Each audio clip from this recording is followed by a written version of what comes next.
भगवान आत्मा की जो शक्तियां चल रही थी अपनी 47 शक्तियां, उनके अंदर अपन लोगों ने 10 शक्तियां पूरी कर ली थी।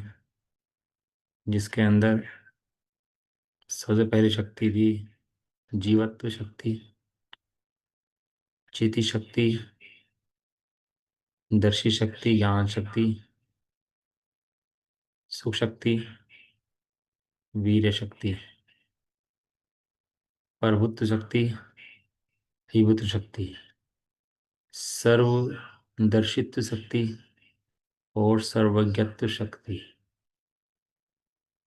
इस तरह से हमने 10 शक्तियों का वर्णन अपना यानी भगवान आत्मा के बारे में पढ़ी थी। जो दर्शी शक्ति थी और ज्ञान शक्ति थी, और सर्वदर्शी शक्ति थी और सर्वज्ञत्व शक्ति थी। दोनों में फर्क ये है कि दर्शी और ज्ञान शक्ति में अपनी शक्ति की महिमा है कि आत्मा दर्शन ज्ञान में स्वभाव वाला है, जाननहार है। जाने तो ज्ञान है ऐसा नहीं है, ज्ञान स्वयं ही जाननहार है, स्वयं जानता है। तो भगवान आत्मा गुण है, स्वयं जाननहार है। और एक भगवान आत्मा गुण है कि सर्व को जान सकता है। सर्व को माने पर को भी सबको जान सकता है। ये भी भगवान आत्मा की शक्ति है, शक्ति किसी और की नहीं है। फर्क क्या कि आत्मा जानता है, भगवान आत्मा जानता है, जाननहार है और सर्व लोग को जान सकता है। ये भगवान आत्मा का ही अपना गुण है कि 3 लोग 3 काल उसके ज्ञान में आते हैं और तो भी वो अनुरूप नहीं होता, और ये अपनी शक्ति रूप सदा ही रहता है।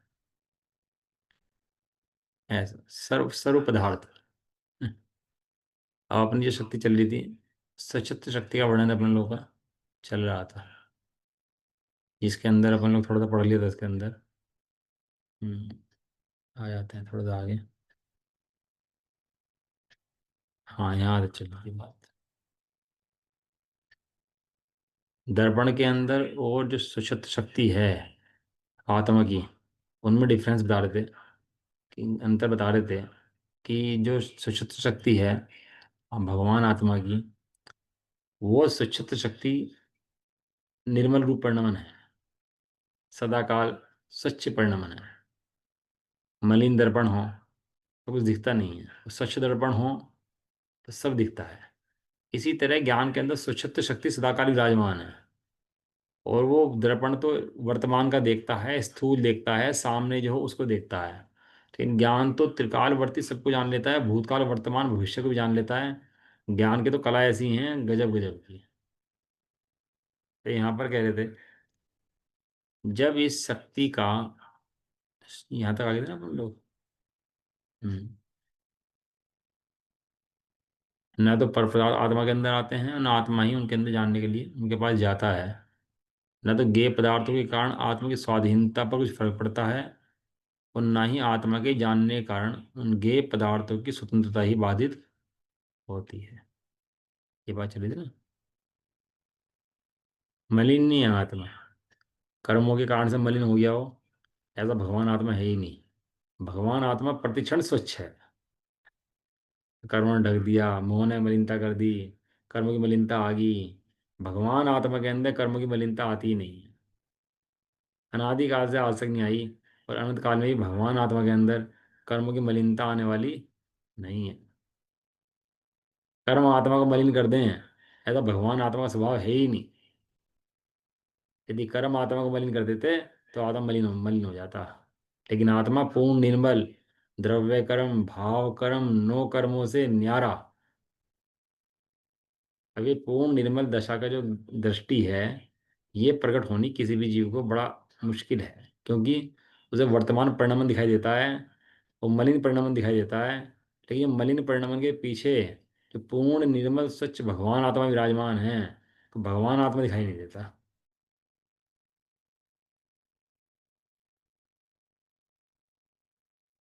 कह रहे हैं कि जब इस स्वच्छित शक्ति का पूर्ण निर्मल परिणमन होता है, तब सारा लोकालोक आत्मा में झलकता है। और जब अल्प निर्मलता होती है, तब पदार्थ कुछ अस्पष्ट झलकते हैं, पर झलकते तो हैं ही। इस प्रकार यह स्वचित्त शक्ति आत्मा के उस निर्मल स्वभाव का नाम है कि जिसमें लोकालोक प्रतिबिंबित होते हैं। ऐसा होने पर भी वह निर्भर ही रहता है, स्वाधीन ही रहता है। लोकालोक के झलकने से उसकी सुख शांति में कोई बाधा नहीं है। भगवान आत्मा के ऊपर कोई बोझ नहीं आता कि भगवान आत्मा पर पदार्थों को जानता है तो कोई बोझा उसके ऊपर आता हो। बहुत बोझा है भैया हमारे सिर पे काम का। और इतना काम भैया हम तो बस परेशान हो गए, कर करके परेशान हो गए। कहते भगवान आत्मा मात्र जानता है, करता नहीं है। और पद पदार्थ को जानने से भगवान आत्मा का तो घुस जाता हो, कुछ आ जाता हो, ऐसा भी नहीं है। ये दो व्यवस्थाएं तो समझनी पड़ेंगी। भगवान आत्मा जाने बिना रहता नहीं, और जानने में आने पर ही बोझा कोई आता नहीं। दो बातें तो समझनी पड़ेंगी भैया। अपने को खुदगल मानता रहेगा तो अपने आप को बोझा में मानता रहेगा। बोझा ना होने पर भी बोझा मानता रहेगा अपने अंदर। हम्म, स्पष्ट है योगेंद्र। भगवान आत्मा के अंदर झलकने वाले गेय पदार्थ और बाह्य वस्तुएं, ये तीनों अलग अलग पदार्थ चीजें हैं।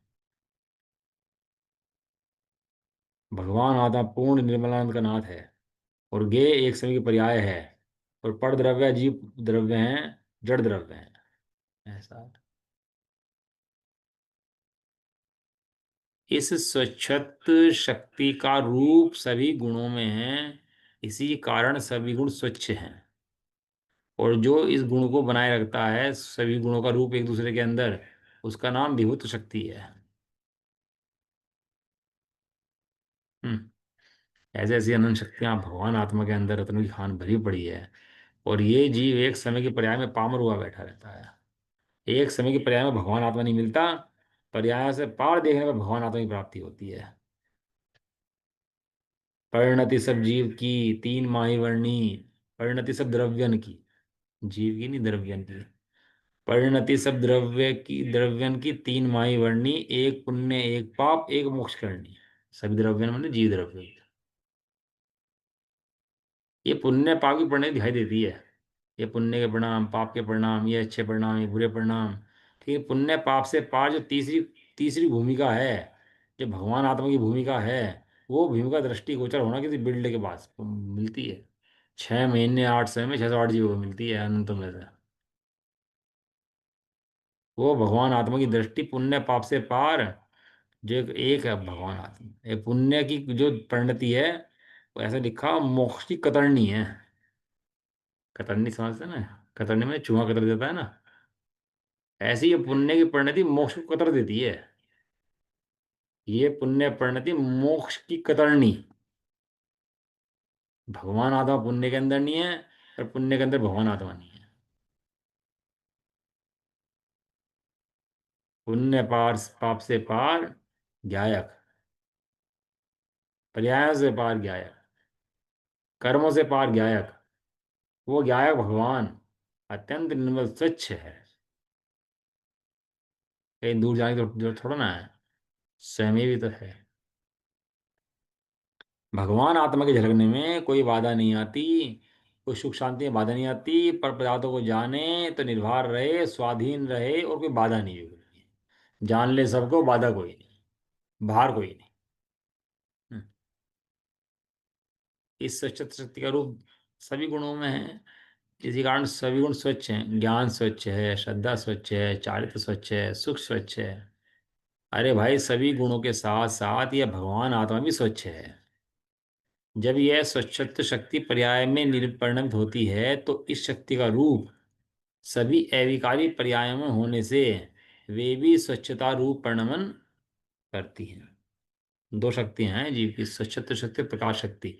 दोनों बहुत मुख्य शक्तियां हैं, जोड़े हैं देखो, दर्शी शक्ति, ज्ञान शक्ति, सर्वगत शक्ति, सर्वदर्शी शक्ति, जीवत्व शक्ति, चिति शक्ति है। और यहाँ स्वच्छत्व शक्ति, प्रकाश शक्ति।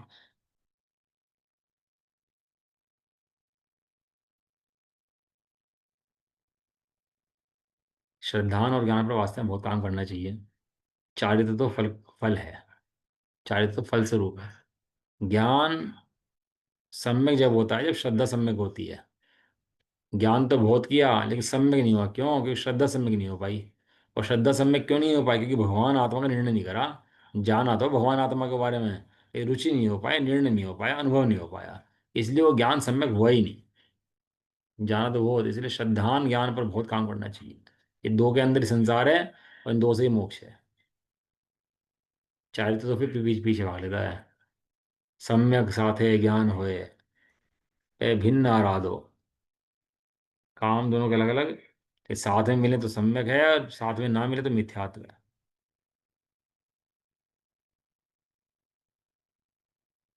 ज्ञेयों के कारण ज्ञान रंच मात्र भी विकृत नहीं होता, यह सब इस स्वच्छित शक्ति का ही प्रताप है। गे गे जल गया ना, ज्ञान मलिन हो जाएगा क्या? बताओ। ज्ञान कहीं मलिन होता ही नहीं। ज्ञान को छूतक पातक कभी लगता ही नहीं है। ज्ञान के छूतक पातक लगते हैं क्या? बस मन में मान लेता है, छूतक लग गया, पातक लग गया, बस वो ये हटाओ।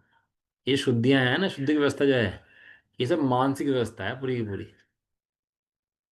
ये जो भाग्य पुत्र के परिणाम है ना, मन संतुष्ट हो जाए तो स्वच्छता है स्वच्छता, और मन संतुष्ट ना हो तो अस्वच्छता। और सब मन के खेल है पूरे के पूरे, मन में कल्पनाएं कर लेता है आपने, तो स्वच्छ है, स्वच्छ है, स्वच्छ है। मानसिक शुद्धि होती है। यहाँ तो सब जगह गंदगी भरी पड़ी है, पूरे में परमाणु उड़ रहे हैं सब गंदगी के, मल के, मूत्र के। लेकिन अपन लोग शुद्ध मान लेते हैं ना अपने आप को, तो अपने स्वच्छ मान लेता है, हाँ स्वच्छ स्वच्छ स्वच्छ।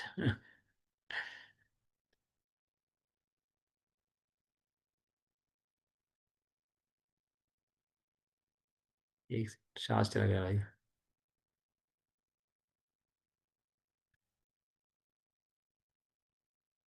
क्या आवाज चल रही? ये स्वच्छता जो है ना, मानसिक स्वच्छता है सारी। मन में मान लेता है सब सब कुछ, और बोझा मानता है मन के अंदर, शुद्धता का भी और शुद्धता का भी। पुद्गल तो ना शुद्ध है ना अशुद्ध है, पुद्गल तो पुद्गल है। और पुद्गल की शुद्धता से अब नहा धो लेगा, शुद्धि कर लेगा, तो हम शुद्ध हो गया भैया। पुद्गल अशुद्ध हो जाएगा तो हम अशुद्ध हो गया। ये मल जो बनता है ना शरीर के अंदर, ये मल कोई अशुद्ध थोड़ा ना है, ये तो खाने का भोजन का परिणाम हो गया उस रूप। हटाओ हटाओ, गंदा है, अरे गंदा नहीं होता है तो गाय भैंस का जो मल होता है उसको तो गोबर लगा देते हैं और हाथ से पाथ देते हैं उसका। ये तो इंसान का इसलिए होता है क्योंकि वो लिक्विड चीज ज्यादा लेता है ना, तो उसका मल वैसा बन जाता है उस टाइप से। रस पीता है ये, भोजन उस टाइप से करता है।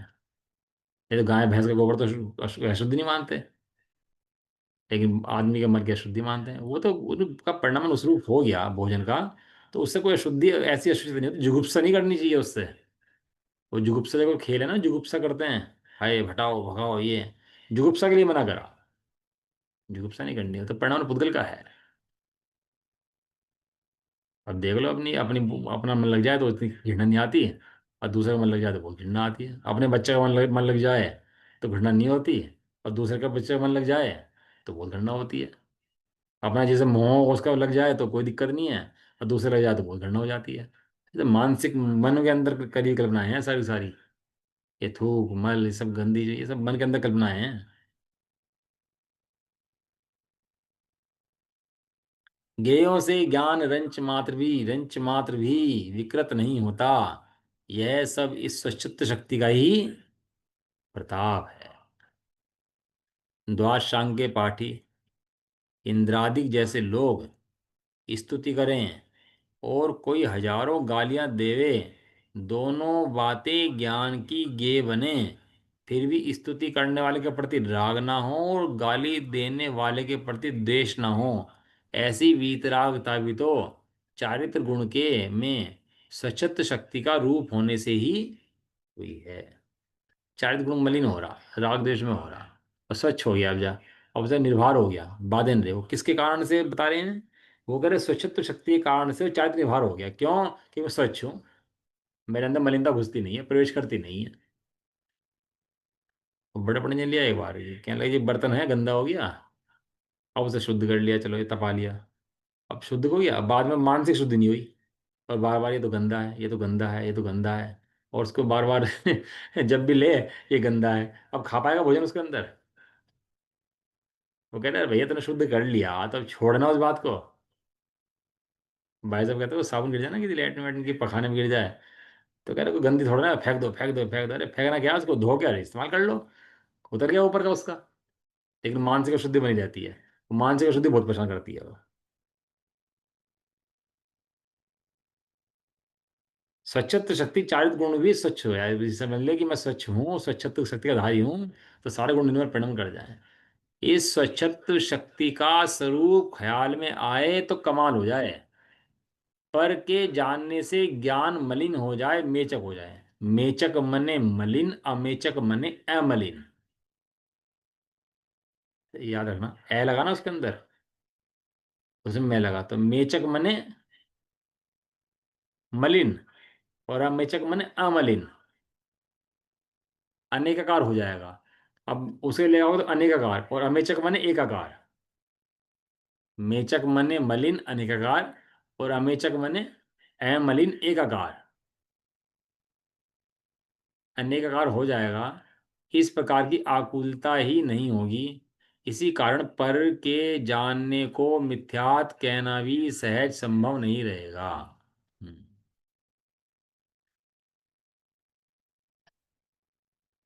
सचित शक्ति के रूप ख्याल में आ जाए तो ये भ्रम मिट जाएगा, ज्ञान मलिन हो गया, ज्ञान अनेकाकार हो गया, ज्ञान मेचक हो गया, ज्ञान बदल गया ज्ञान में अनेकता आ गई। कुछ भी नहीं, ज्ञान तो सदाकाल ज्ञान ही रहता है। ये ज्ञान का और ज्ञान के पर्याय का ख्याल स्वरूप ख्याल में आ जाए ना, तो बहुत वस्तु व्यवस्था क्लियर हो जाए। ये जो सारी भ्रांतियां ना, ज्ञान और जो ज्ञान के पर्याय हैं, ये सारी भ्रांति इनके अंदर चली जाती है, ज्ञान और ज्ञान के पर्याय के अंदर। लिखा उसके अंदर पद्मसार जी के अंदर, परिणति, परिणति का बहुत वर्णन किया पद्मसार जी के अंदर। ये परिणति को जब तक उस ज्ञान से भिन्न नहीं देखता ना, वो ठीक है, बराबर है, ज्ञान ज्ञान परिणम करेगा, ये प्रमाण का विषय है। लेकिन शुद्धने का विषय क्या है, जिसके द्वारा सम्य दर्शन होता है, वो शुद्धने का विषय है। वो क्या है, वो ये है कि ये पर्याय न्यारी है, और उस काल के अंदर ज्ञान जो है वो न्यारा है, दोनों भिन्न भिन्न है। इस कारण पर को जानने को मिथ्यात कहना भी सहज संभव नहीं रहेगा। आकुलता होती है ना, इसको कहते हैं वो मिथ्यात हो गया है।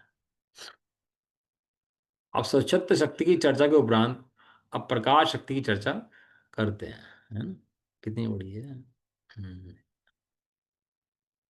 प्रकाश शक्ति, स्वयं प्रकाशमान विशद स्वयं संवित्तमयी प्रकाश शक्ति।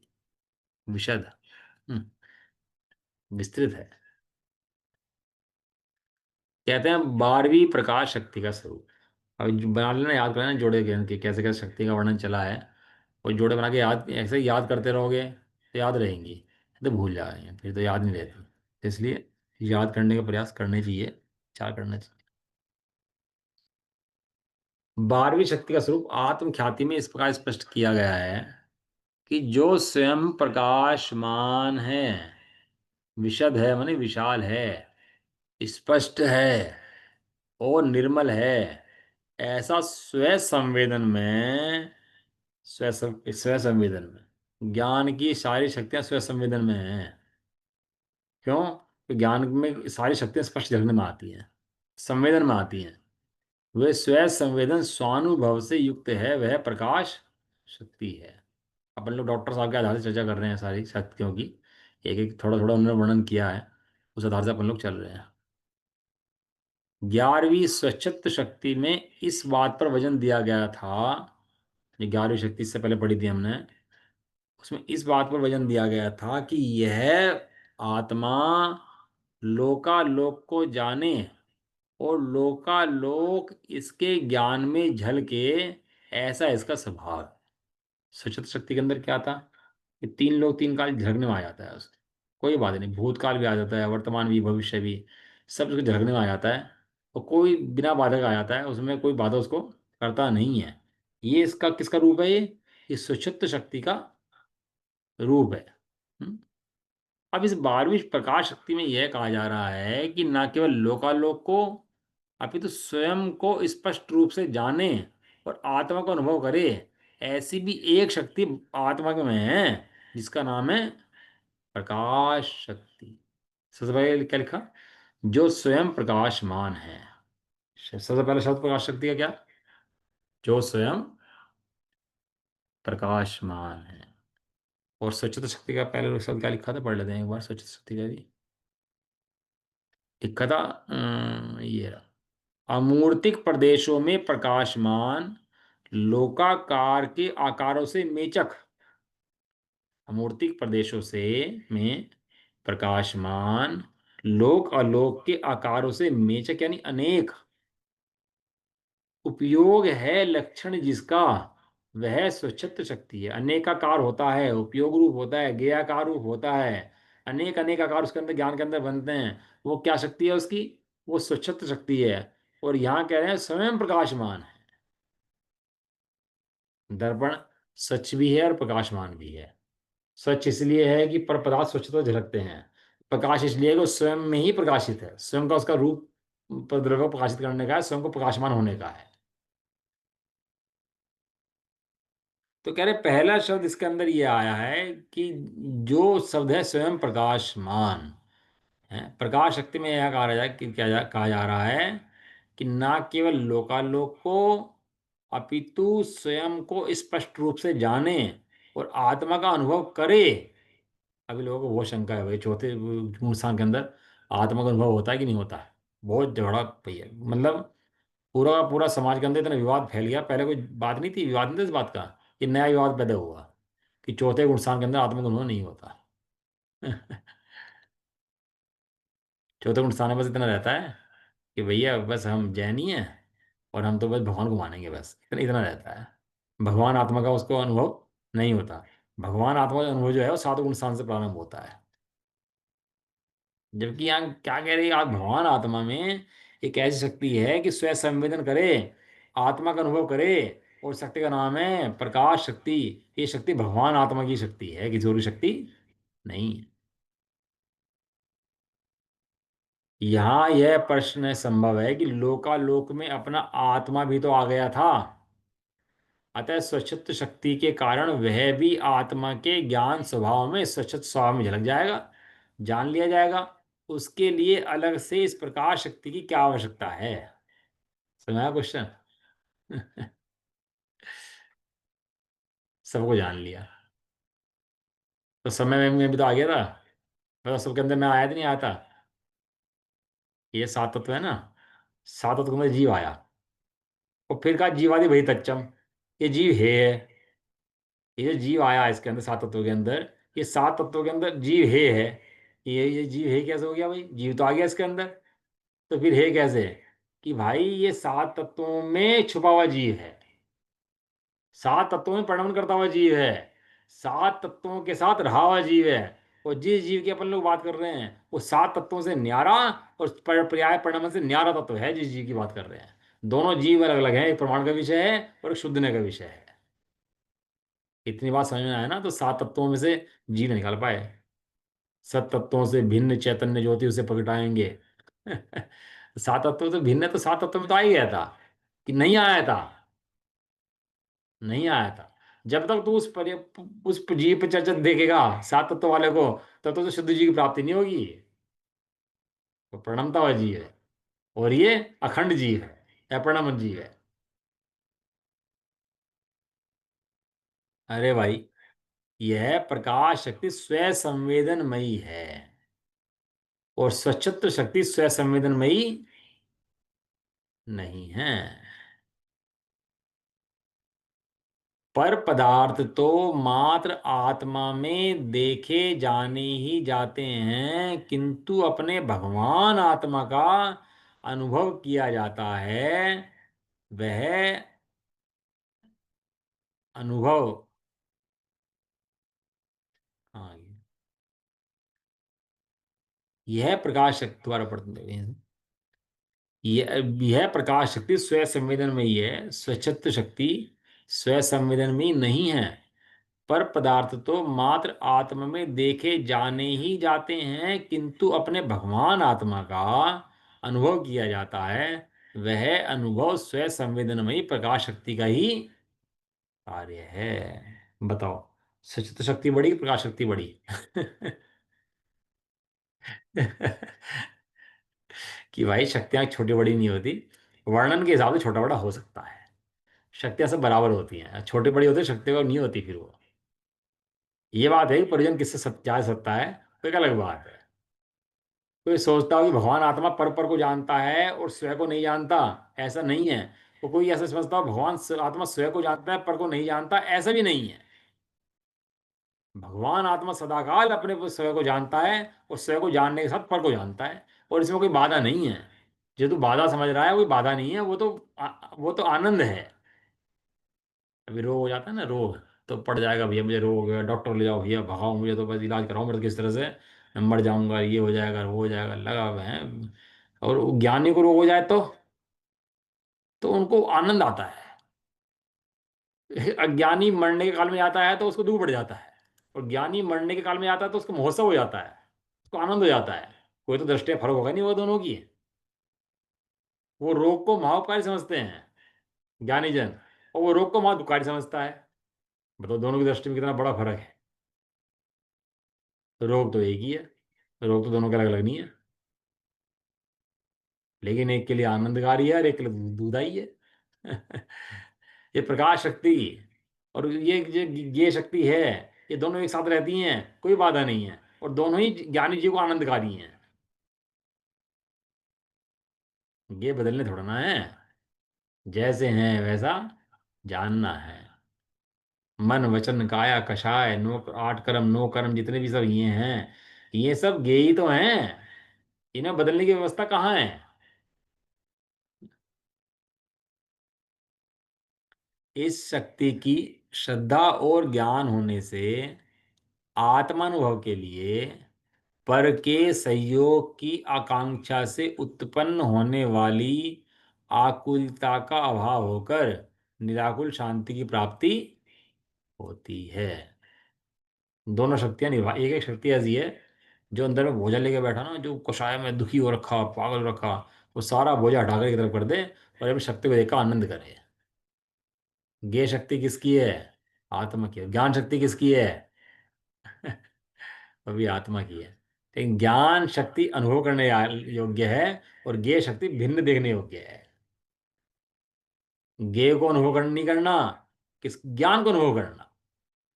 और क्या है, सदाकाल ज्ञेय अनुभव में आते हैं, ज्ञान अनुभव में आते नहीं है।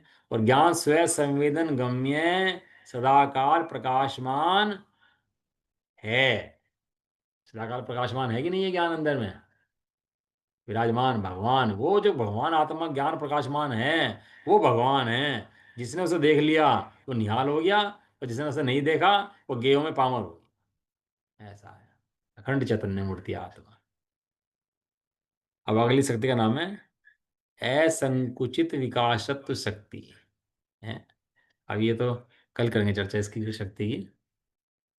भगवान आत्मा, बताओ, हमने तो पढ़ा था संकोच विस्तार वाला है, ये पढ़ा था ना, भगवान आत्मा संकोच विस्तार की शक्ति वाला है, और असंख्य प्रदेशों में रहता है। असंख्य प्रदेशों में रहने पर भी असंकोच विस्तार उसके अंदर अणुगुरु देह परमाणु संघारप सप्पदो चेदा सुमधो व्यवहारानिश्चय दो संकदेशो वा। इस जीव के देह में परिवर्तन होता है, तो संकोच विस्तार उसका होता है, कभी छोटी देह कभी बड़ी देह, तो संकोच विस्तार होता है कि नहीं। यानी कि कैसी कैसी बातें करते हैं आचार्य देव, अजीब अजीब सी। आचार्य देव पता नहीं कहाँ से बातें उठाते हैं। अबे मति शुद्ध ज्ञान के अंदर देखो ना, ज्ञान कितना घट बढ़ रहा है, किसी का ज्ञान कैसा, किसी का ज्ञान कैसा। ये कैसी बातें करते हैं। ये संकोच विस्तार नहीं है। इसके अंदर हीना दिखता नहीं है, ये घटता बढ़ता नहीं है, ये जन्मता मरता नहीं है। ये बातें अजीब अजीब सी कैसे करते हैं। हमने तो ये सुना था, देखा भी है, देख भी रहे हैं, ये मर गया, ये जी गया, इसका ये ज्ञान बढ़ गया, इसका ज्ञान घट गया, ये छोटा हो गया, ये बड़ा हो गया, हम तो ये बात मानते हैं। आचार्य देव क्या दृष्टि पैदा करते हैं, तेरे अंदर संकोच नहीं है, तेरे अंदर विस्तार नहीं। एक तो लाइन आती है कि भगवान आत्मा के अंदर योग नहीं है। योग योग अभी संसार में तो अहम तो कोई योग है कि नहीं है।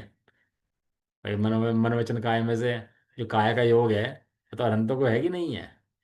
और वो आत्मा के अंदर वर्तमान मिथ्या दृष्टि की पर्याय के अंदर भी योग मिथ्यात्व वाला होने पर भी, वो आचार्य देव कहते हैं कि भगवान आत्मा के अंदर योग नहीं है।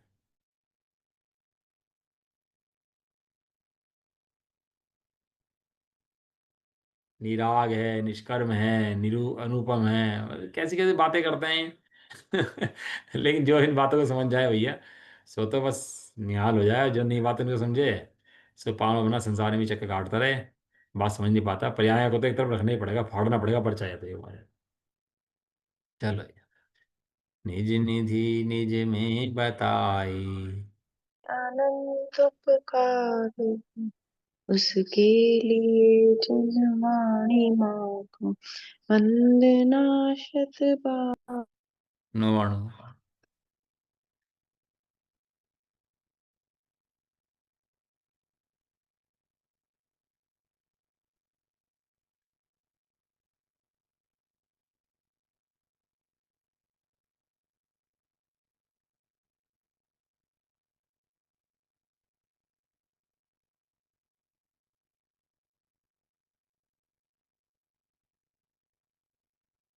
जय बोलो वाशिंग जोड़ी माता की। जय हो। हाँ हाँ, जैन धर्म की। जय हो। एक साथ बोलिए। जय जिनेन्द्र।